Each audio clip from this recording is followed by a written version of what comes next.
So you may have noticed for the past 7 or 8 months, I really haven't been posting any videos. And there's a reason for that. I now have a 7-month-old daughter.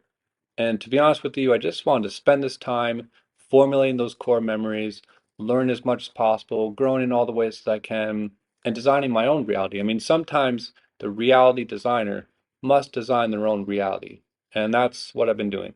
And before we get into the topic of this video, which is should you still learn how to code in 2025, I want to give you a little bit of a backstory on me first. So right now, I'm currently living in China. I'm working as a full-time software engineer remotely, and I've been here for about 3 months or so. And I mean, really, it's its own video altogether, honestly, the differences between America and China, living standards, internet access, culture, but we'll kind of keep it brief here. The first thing I guess I'll say is that the difference is the internet in America is vastly different than the internet in China. The first thing you're going to realize is that the moment you come here, all your services just don't even work. Google, YouTube, most websites is just gone.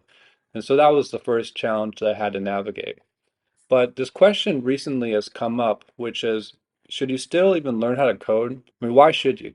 All you got to do these days is type in a little chat box, vibe code, an entire application is made for you, and you don't have to learn how any of it works. Just whenever you run into a problem, just keep typing away and it just solves it right away. And I understand the context of that question, like why should I even learn? It's probably like even a beginner question, really, which is someone who doesn't know how to code right now. Should I still learn how to code in 2025? And then find all the reasons why they should or shouldn't based upon what they probably already want to do.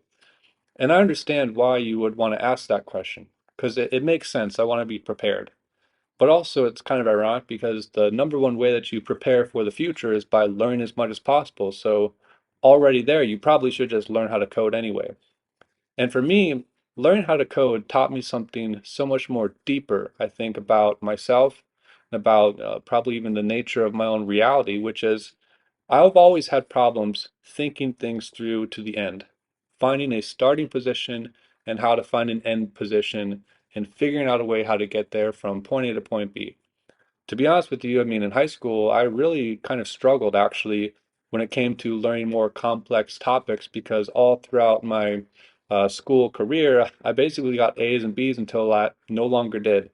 And that's effectively what they call the gifted kid syndrome, where you're just naturally gifted in life up until the point where you actually have to study complex, hard topics, and then all of a sudden you're no longer gifted and you just give up because you never learned those studying qualities. And to be honest with you, when I started to learn how to code, when I started internet digital business, when I started picking up valuable skills that were helpful in life, it really helped me pick up my whole attitude about how I was approaching everything, really.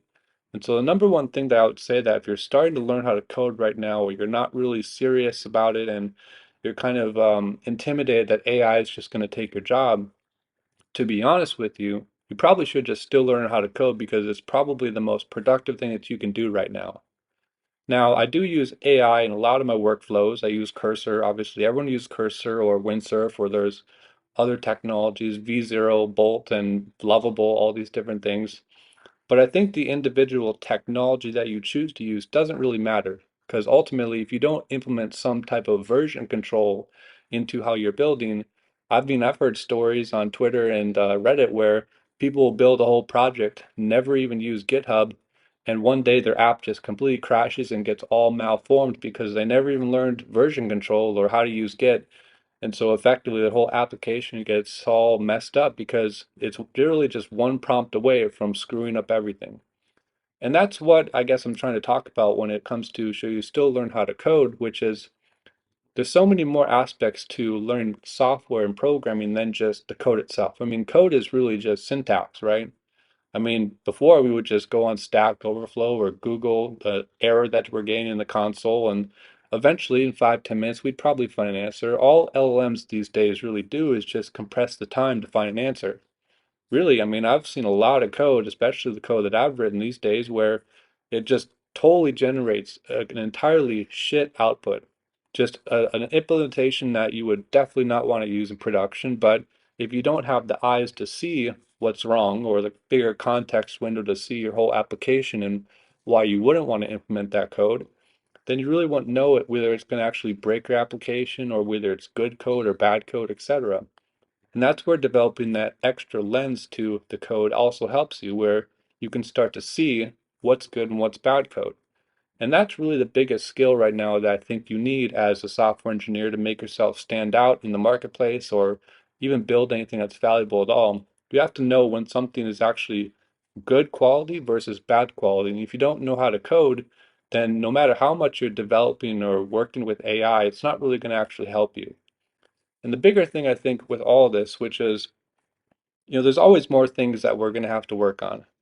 Even in my own job, we're using AI a lot these days, and all AI is helping us do is just move faster, build more complex things with more different connections, and effectively that's just going to keep on spiraling out more and more to where your job used to be one tiny thing, but now your job is a bunch of things, which might have been in the domain of being about 4 or 5 people's worth of work, but now you can just do it. And that's really just probably going to scale out to where one person can do 20 different jobs all at once. And you're effectively just become the code reviewer or the manager. To be honest, this job's not going away. There's going to be more and more things to build. I'm getting more and more optimistic about our usages of AI. And really, once you learn how to code, you'll also learn how to code your brain, and that's also just as important. So stay tuned for the next video where I talk about the differences in living in China versus America, because I got some hot takes.